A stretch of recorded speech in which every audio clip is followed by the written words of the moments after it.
হরে কৃষ্ণ। আগামীকাল 5ই নভেম্বর রাস পূর্ণিমা। আমরা সবাই জানি এই রাসলীলা কী, রাসলীলা কে করেছিল। আচ্ছা, আমার গোবিন্দ কি রাধারানীর সঙ্গেই শুধু রাস করেছিল?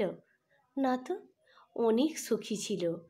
সেই সম্বন্ধেই আমি, এই সখী কে, সেই সম্বন্ধেই আমি দু একটা কথা বলবো। সৃষ্টির পূর্বেই ছিল ব্রহ্মা, বিষ্ণু, মহেশ্বর এবং যোগমায়া। আমার ভোলানাথ ও মা পার্বতীর বিয়ে হয়েছিল অনেক বাধা বিপত্তির পর। সেই বিবাহে পুরোহিতম ছিল প্রজাপতি ব্রহ্মা। বিবাহযজ্ঞে মায়ের অপূর্ব রূপ দর্শন করে প্রজাপতি ব্রহ্মার কামশক্তির উদ্ভব হয়। মনে মনে ভাবতে লাগলো, এই ব্যাপারটা যদি ভোলানাথ একবার জানতে পারে তাহলে আমায় ভস্ম করে দেবে। এই কথা ভাবতে ভাবতে ছুটতে লাগলো। গঙ্গার তীরে গিয়ে শুক্লস্থলিত করল বালির ওপরে। আর কেউ যাতে না দেখতে পায় তা সেটিকে পা দিয়ে ঘষতে ঘষতে বালি ঢাকা দিতে লাগলো। তখন আমার নারায়ণ বলতে লাগলো, ব্রহ্মা, কেউ দেখুক না দেখুক, আমি তো দেখেছি তোমার এই কর্মের কথা। তাই তোমার ওই শুক্রবীজ থেকে 60,000 ঋষি মুনির জন্ম হবে আমার আশীর্বাদে। তাদের দৈর্ঘ্য হবে 1 আঙুলের মতো। আমি যখন ত্রেতা যুগে রামচন্দ্র হয়ে পৃথিবীতে যাব, তখন আমি তাদের উদ্ধার করব।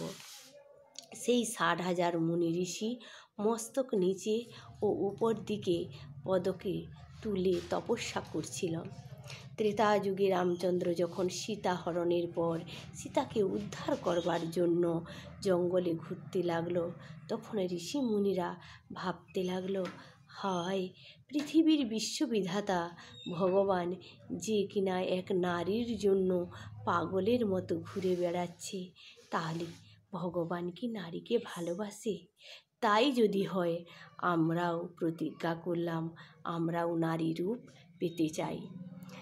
ত্রেতা যুগে রামচন্দ্র যখন সীতাকে উদ্ধারের জন্য এলো, তখন সেই নারী, সেই ঋষিরা তপস্যা করছে আগুন প্রচলন করে।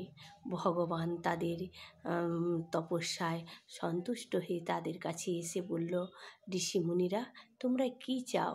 তোমাদের তপস্যায় আমি সন্তুষ্ট হয়েছি। তখন সেই ঋষিমুনি বলল, প্রভু, আমরা নারী দেহ পেতে চাই, 1 রজনীতেই তোমাকে স্বামী রূপে পেতে চাই। তখন ভগবান বলে উঠল, অসম্ভব, অসম্ভব। একটি পুরুষ একটি নারীর কে মনস্কামনা পূর্ণ করতে পারে না, আর তোমরা 60,000 নারী, আমি কি করে তোমাদের মনস্কামনা পূর্ণ করব? তখন বলল, যাও, তুমি পারবে না তো ফিরে যাও, তাহলে আমরা আমাদের এই দেহ এই আগুনেই বিসর্জন দিয়ে দিতে চাই। তখন রামচন্দ্র বলল, তথাস্তু, তোমাদের মনস্কামনা আমি পূর্ণ করব। তো এই যুগে নয়, যখন আমি দাপরে কৃষ্ণ হয়ে যে বৃন্দাবনে যাব, আর তোমরা আমার ব্রজসুখী হয়ে সেই বৃন্দাবনে অপেক্ষা করবে আমার জন্য। সেই দিনটি হবে, আমি মুরলী বাজাবো, আর তোমরা আমার জন্য যে আমার সঙ্গে লীলা করবে। সেই লীলার নাম হবে রাসলীলা। কার্তিকী পূর্ণিমার রাত্রে সুন্দর আকাশে সুন্দর রাসলীলায় আমরা মেতে উঠব। হরে কৃষ্ণ কৃষ্ণ কৃষ্ণ হরে হরে, হরে রাম রাম রাম হরে হরে।